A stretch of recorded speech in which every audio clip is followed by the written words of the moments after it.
ከስራ ሁሉ አረፈ ይላል። እግዚአብሔር የጊዜ እጥረት የለበትም፣ ግን ቶሎ ቶሎ ሰራ። እኛ የጊዜ እጥረት አለብን የለብን? መልሱልኝ። እግዚአብሔር ይሞታል ያረጃል? ቶሎ ቶሎ ልስራ ሳልሞት ሳላረጅ ማለት ያስፈልገዋል? እሱ ዘላለማዊ አምላክ ዘላለማዊ ሆኖ በጥድፊያ በፍጥነት በ6 ቀን ሰማይና ምድርን ፈጠረ። እኛ እንዲህ ዝብንን ያለው ማንን ተማምነን ነው? ዘላለም ነው እንዴ? ምን ነው? እኛ እኮ እንሞታለን። ሰኞ ተኝተን ማክሰኞ ያንተን ጠራራ ሮብ እያሾፍን ሐሙስ እየቀለድን እንዴት ነው ነገሩ? ሟች እኮ ነን። እሱ ዘላለማዊ ሆኖ በፍጥነት የሰራውን ስራ እኛ ለምንድን ነው የተዝናናነው? እያንዳንዷ ቀን በነገራችን ላይ ዋጋ እንዳላል ያሳየን ነው እግዚአብሔር። የተወው ቀን የለም ያለ ስራ። ሰኞን፣ ማክሰኞን፣ ረቡዕን፣ ሐሙስን፣ እሁድን አንድ የቀረው የለም። እያንዳንዷ ደቂቃ የሆነ ነገር የተለወጠባት ነች። ምን ማለት መሰላችሁ? አሁን እኛ አራያ የምናደርገው ሰንበቱን በሰባተኛው ቀን ከስራ ሁሉ ምን አለ መልሱልኝ፣ አርፏል፣ ዛሬ ሰንበት ነው ብለን እንተኛለን። ስራው ላይ ስለምን አራያ እናደርገው? ማረፉን ጥሩ ነው ረፉ ብሏል፣ እናርፋለን። ለእስራኤላውያን እኮ እዛ ያለ እረፍት ሲያስፈጓቸው አልነበር ግብፃውያን? ለዛ ነው ረፉ ያላቸው። ግን ለእኛም ጠቀመን። ሰንበት ላይ ሰው ስትሪክት ነው፣ ስራ ላይ ግን ሰነፍ። ከስራው ሁሉ አረፈ ነው ደግሞ የሚለው አይደል እንዴ? ከምን ሁሉ? ሳምንቱ ሙሉ ተኝተ ከምንድን ነው የምታርፈው? ከስራው ሁሉ አረፈ ነው የሚለው። ስለዚህ ሰራተኛ እንድንሆን ማን ይፈልጋል ማለት ነው? እግዚአብሔር ይፈልጋል። በእያንዳንዱ ቀን የምንሰራውን አንደኛ አሰራሩን እስቲ ተመልከቱ። በጣም የሚደንቅ አምላክ እኮ። በመጀመሪያ በዝምታ ነው የሰራው። እሁድ የተፈጠሩትን 4ቱን ባህርያት መላእክትን ሲፈጥር ድምፅ አውጥቷል? ዝም ብሎ ነው የሰራው። ከዛ ብርሃንን ግን ሲፈጥር መላእክትን ከፈጠረ በኋላ ስለሆነ ብርሃን ይሁን አለ። ምን ይሁን? ብርሃን ይሁን ያለው እነማ ስለተፈጠሩ ነው? ይሰማሉ። መናገር ከንቱ ነው ካልተገኘ ሰሚ ይላሉ ገጣሚ። ስለዚህ መላእክት ስላሉ አሁን ብርሃን ይሁን አለ። በባዶ ሜዳ እንዲህ ይሁን አላለም እግዚአብሔር። ዝም ብሎ ቆየ። ከዛ መላእክትን ሲፈጥር ብርሃን ይሁን፣ እንዲህ ይሁን፣ እንዲህ ይሁን፣ እንዲህ ይሁን አለ። በቃሉ ፈጠረ። ከዛ ደግሞ በግብር የፈጠረው ስራ ሲያስተምረን እኮ ነው። ስራ ሁሉ አይወራም። መጀመሪያ በምንድን ነው መስራት ያለብን? በዝምታ። መጀመሪያ እስቲ ጸጥ ብለን የምናስበው ስራ መኖር አለበት። ምንድን ነው የማረገው? እዚህ ውስጥ ማለቅ አለበት ጭንቅላቱ። በዝምታ ብዙ ስራዎች የሚከሽፉት በነገራችን ላይ መጀመሪያ ይወራል። መጀመሪያ ይወራል እና ይደክመሃል። አንዳንድ አሳሳት ይዝ አሳጠብሳለሁ አትበል ይባላል። ዛሬ የራት ጥብስ ነው ይላል። ገና እኮ አላጠመደም አሳ። እንደዚህ አይነት ችግር አለብን እኛ። አንድን ስራ ሳንሰራው እናወራዋለን። ጭንቅላታችን ደግሞ የሰራና ያወራውን አይለይ። የሰራው ይመስላል አንጀቱ ይርስ። ተናግረህ ይበቃል፣ በቃ ሰራው ትላል። እንደዛ አይደለም። ስለዚህ እግዚአብሔር በመጀመሪያ ዝም አለ። ስራ ስትሰሩ መጀመሪያ ምን በሉ? ዝም በሉ፣ አስቡበት። ከዛ ተናገሩ። መናገር ደግሞ ያስፈልጋል። ጊዜ አለው፣ ለመናገርም ጊዜ አለው የሌለ። ስለዚህ ተናገሩ። በግብር ደግሞ መሰራት አለ። ወሬ ብቻ ደግሞ መሆን የለበት። አንዳንዴ ወረድ ብሎ አፈር ማንሳት ያስፈልጋል፣ ጭቃ ማንሳት ያስፈልጋል። አምላክ ሆኖ ጭቃ አልተጸየፈ ማለት አንዳንድ ስራዎች ተዋርደ ዝቅ ብለ መስራት ያለበት ስራዎች አሳየን። ሁሉ ነው አባቴ ይሰራል እኔም እሰራለሁ አላለም ጌታ? መጻጉን ሲፈውሰው በሰንበት እንዴት ትፈውሰዋለህ ብለው አይሁድ ተቃወሙ። አባቴ ይሰራል በሉ እስኪ፣ እኔም እሰራለሁ። አባ ጊዮርጊስ ዘጋስጫ ምን ማለቱ ነው? አባቴ ይሰራል ሲል አልጋን ተሸክመ ይል ዘንድ እግዚአብሔር በሰማይ መጻጉ አግኝቷል ይላል። በሰማይ በሽተኛ አለ የለም። አባቴ ይሰራል ማለት እግዚአብሔር አብ ሰንበት እየጠበቀ ዓለምን ማስተዳደሩን ያቆማል። እግዚአብሔር ሰንበት እየጠበቀ አምላክነቱን ያቆማል። ስለዚህ አባቴ ይሰራል እኔም ምን እላለሁ? እሰራለሁ አለ። ክርስቶስም የማይደክመው ሰራተኛ ነበር። መች አረፈ? ቀን የለ ሌሊት የለ። ቀን ላይ በጠራራ ፀሐይ ሄዶ ያስተምራል ሳምራዊቷን ሴት፣ ሌሊት ላይ ኒቆዲሞስን ያስተምራል። መች አረፈ? ጠዋት ተነስቶ ይጸልያል። ሞቶ ራሱ መች አረፈ? መስቀል ላይ ሆኖ ይለምናል። የሚያደርጉትን አያውቁምና ምን በላቸው? እንደው አሁን እንኳን ተንፈስ ልበል አለ። እነኋት እናቱ እነሆ ልጅሽ ይላል። ከዛ ከሞተስ በኋላ ሲኦል ሄዶ ወንጌልን ሰበከላቸው፣ ነፃ ወጣቸው። አላረፈ፣ ሁሌ ይሰራል። ስለዚህ እያንዳንዱን ስራ እንድንሰራበት ይፈልጋል። ሳምንት ሲመጣ አሁን ኦሪት ዘፍጥረት ምዕራፍ 1 አስቡት። እሁድ ቀን እችን ምዕራፍ አንብቧት። አሁን አንድ ሳምንት ከፊት ያለ እሁድ አለ፣ ሰኞ ማክሰኞ እስከ አርብ ድረስ ስንት ቀን? 6 ቀን። ይህን ሳምንት ምን ልትሰራበት ነው ያሰብከው? ዓለምህን የምትፈጥርበት እኮ አንድ ሳምንት ዓለም የተፈጠረበት ሳምንት ነው። ሰኞ ተነስተ ውሃ መፍጠር አችልም፣ ግን ውሃ ቅዳ። በአቅሙ ነው ሰው አይደለም የሚሰራው።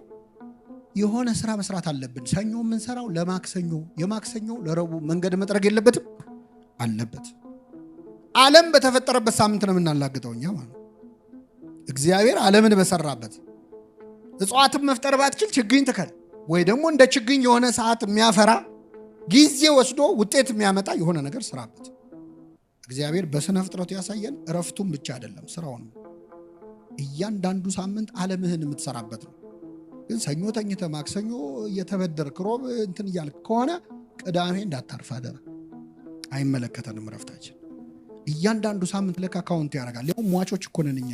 ከዚህ በኋላ ምን ያህል ጊዜ እንደምንቆይ አናውቅ። በጣም አጭር ጊዜ ሊሆን ይችላል።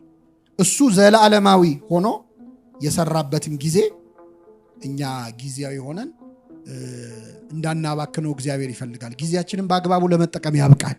ባዶነታችንን የምንቀይርበት ምንሞላበት ማለት ነው። ባዶ ማንነታችንን፣ ባዶ ኪሳችንን፣ ባዶ ጭንቅላታችንን ተማርበት። ምክንያቱም በህይወት እስካለ ድረስ እኛ አባት እንዳሉት እኮ ምንድነው ተማር ሲሉት አንዱን ተማሪ አቡነ ዮሐንስ የሚባሉ አባት አብነት ትምህርት ይማራሉ ልጆች፣ እሱ እዛ ጋር ቁጭ ብሏል ብቻውን። እንዴ ለምን አትማርም ሲሉት ምን እየበላው እማራለሁ አለ። አሁን ምን እየበላ ነው የምትደነቁረው? ምክንያቱም የሰውዬ ኤግዚስት ያደርጋል አይደል? ስለዚህ ምን እየበላ ነው አሁን እየደነቆርክ ያለው አሉት። ስለዚህ በህይወት እስካለን ድረስ አንድ ሳምንት ማለት ለካ የሆነ ነገር የምንቀይርበት አንድ ሳምንት። እሁድን ተረጋግተን ቤተክርስቲያን ውለን በሐሳብ የሚሰሩትን እንስራ፣ ችግር የለው አንድከም። አሁን ሰንበተ ክርስቲያን ተጨምራለች ነው። ሰኞ ግን ለሶስት የምንከፍለው ነገር መኖር አለበት። ማክሰኞ ለምንሰራው በጣም የሚያስፈልገን ለዚህ ሳምንት ማክሰኞ ዕለት ለማደርገው የግድ አስፈላጊ የሆነ ነገር ሳምንቱን ቁጭ አድርገን እስቲ 6 ቀን እንዳላችሁ አስቡ። ማናውቅም፣ በመሰረቱ ሟቾች ነን እኛ። እግዚአብሔር ዘላለም እያለው ነው 6 ቀን እንዳለው የሰራው። እስቲ እኔ 6 ቀን እንዳለ ይላስብ። እችን ሳምንት ምን ሳረግባን ምከርቡ። እኔ አንዳንድ ሰው የቀን ዋጋ እንደማይገባን የሚያሳየው ቀጠሮ እንኳን ስንቀጣጠር በሰዓት እንኳን እንቀጣጠርም። ኢትዮጵያውያን ከሰዓት እንገናኝ ይላል። ከሰዓት ከስንት ሰዓት እስከ ስንት ሰዓት ነው? ጠዋት እንገናኝ። ዛሬ ደግሞ ቀኑ አልሄድ አለኝ ይላል አንዳንዱ። ካልሰራበት አይሄድም፣ ስትሰራበት ደግሞ ብን ይላል አይደል? እራጠረ ይላል። ማታም እኮ ደህና እንቅልፍ የምተኛው ቀኑን ስትታትር ከዋልክ። እግዚአብሔር በ6 ቀን ዓለምን ዘረጋ። እሱስ ባለቤት ሆኖ ነው። እኔ የኔን ትንሽ ዓለም ለምን አልዘረጋም? ሰንበቱ ላይ ብቻ ለምን ፈጣሪን መስለዋለሁ? እችን 6 ቀን እስቲ ምን ላርግባት? ዝም ብላችሁ 6 ቀን ይዛችሁ ቁጭ ብላችሁ ዛሬ እሁድ ነው እንዲህ በዚህ ሳምንት ሰኞ እንዲህ አደርጋለሁ። ፐርፐዝ የሌለው ቀጠሮ፣ ፐርፐዝ የሌለው ቆይታ፣ ፐርፐዝ የሌለው ወሬ ስናወራ ነው ብዙ ጊዜ የምናጣፉ። ዓለም በሚሰራበት ሳምንት እኛ ዓለም እናፈርሳል፣ ዓለማችንን እናጠፋል፣ እናበላሻል። የማይጠቅም ነገር በማየት በመስማት የምናባክነው ጊዜ ብዙ። ስለዚህ እግዚአብሔር ውብ አድርጎ ዓለምን በሰራበት ጊዜ ለመጠቀም እግዚአብሔር በቸርነቱ ይርዳል። መጨረሻ ማነሳው እግዚአብሔር ሰማይንና ምድርን ፈጠረ። ምድርን ባዶ ነበረች፣ አንዳች አልነበረባትም። ከዛ በኋላ እንደየወገኑ ሰኞ ውሃን ለ3 ከፈለ አልኳችሁ። ማክሰኞ እጽዋትን፣ አዝርዕትን፣ አትክልትን ፈጠረ። ረቡዕ ፀሐይ፣ ጨረቃ፣ ከዋክብትን ፈጠረ። እሁድ ዕለት ብርሃንን ነበር የፈጠረው። እየሰማችን ብርሃንን የፈጠረው። ረቡዕ ዕለት ግን ምንን? ፀሐይ፣ ጨረቃና ከዋክብትን። ቅዱስ አባታችን ባስሌዎስ ሄክሳሜሮን፣ እንግዲህ አክሲማሮስ 3-4 አባቶች ጽፈውታል። አንዱ ባስሌዎስ ነውና ባስሌዎስ ምን ይላል? እግዚአብሔር እሁድ ዕለት መብራቱን ፈጠረና ረቡዕ ዕለት መብራት ማስቀመጫ ፋኖሱን ፈጠረ ይላል። ፀሐይ፣ ጨረቃ፣ ከዋክብት ከፈጠረው ብርሃን ነስቶ የሰጣቸው ፍጥረታቱ ናቸው። እያንዳንዱን ቀን ተጠቅሞበታል። ከዛ ውሃን ፈጠረ። ከውሃ ውስጥ የሚኖሩትን የአሳ ዘሮችን ፈጥሯል። ከውሃ በረው የወጡትን ወፎች ፈጥሯል። ከውሃ ውስጥ ደግሞ የሚገቡም የሚወጡትን ፈጥሯል። ቤተክርስቲያናችን ምስጢረ ጥምቀት ያን ቀን የተመሰረተው እሁድ ዕለት ሰኞ ዕለት ሐኖስ ጠፈር ውቅያኖስ ብሎ ምስጢረ ሥላሴ፣ ሐኖስ እግዚአብሔር፣ ጠፈር እግዚአብሔር መንፈስ ቅዱስን፣ ውቅያኖስ እግዚአብሔር ወልድን ከኛ ተዋህዶ የሚኖረው ውሃ፣ ማክሰኞ ዕለት ደግሞ እጽዋትን ፈጥሮ ከዘር ሳይዘራባት ያፈራችው ማነች?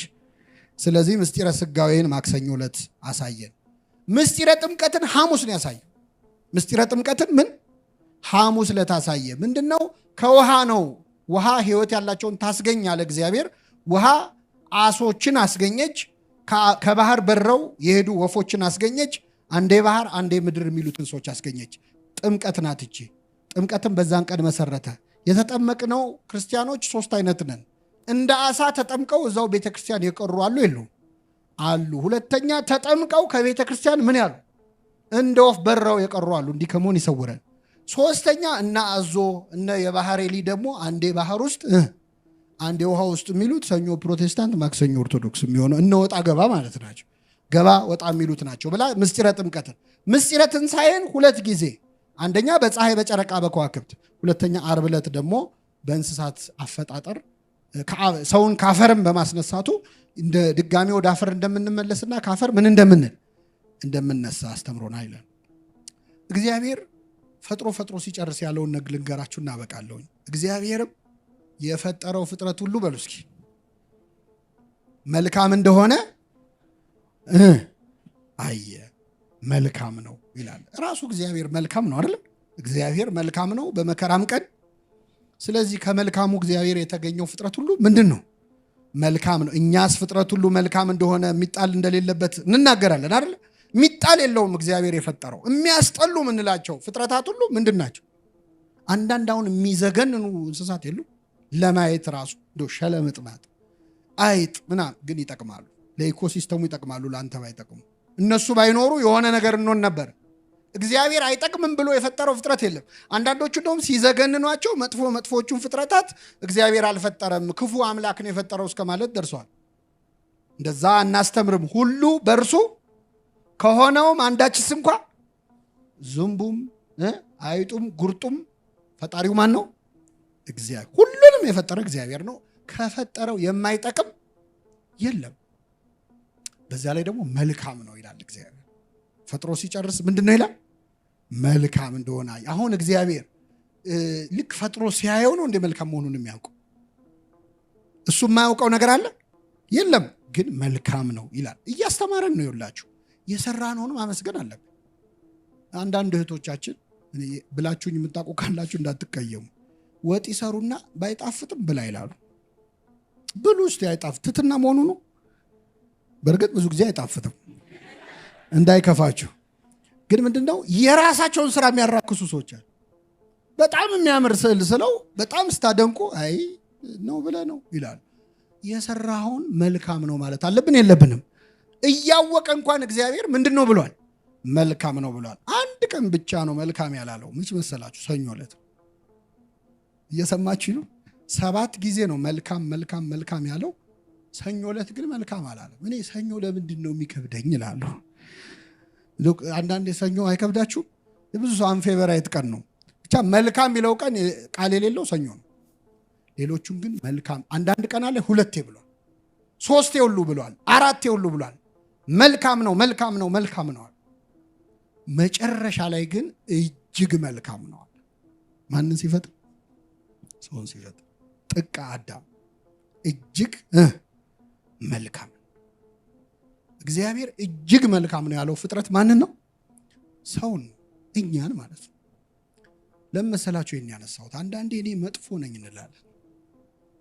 እኔ እኮ ጥሩ አይደለሁም እንላለን። እግዚአብሔር የሚያውቅህ ግን መልካም ሆናል። እሱ ስለኛ ሲጠየቅ እጅግ መልካም ነው። ሰው እጅግ መልካም ነው። ክፉ አመል ሊኖርበት ይችላል፣ ክፉ ስራ ሊሰራ ይችላል፣ ሊበድል ይችላል። አዎ፣ ግን እግዚአብሔር የሚያውቀው መልካም እንደሆነ። አንዳንዴ እኛ ራሳችን መልካም መሆናችንን እንረሳውና መጥፎነት ይሰማናል፣ ራሳችንን እንጠላለን። ለራሳችን ራሱ ይቅርታ እናረግመር። በአንዳንድ ስራዎቻችን እናየውና ራሳችንን ያስጠላናል። እንደው ባልተፈጠርኩ ሁሉ እንላለን። ወደ ኋላ መመለስ ቢቻል ከመኖር ወደ አለመኖር መመለስ የሚፈልግ ብዙ ሰው ሊኖር ይችላል።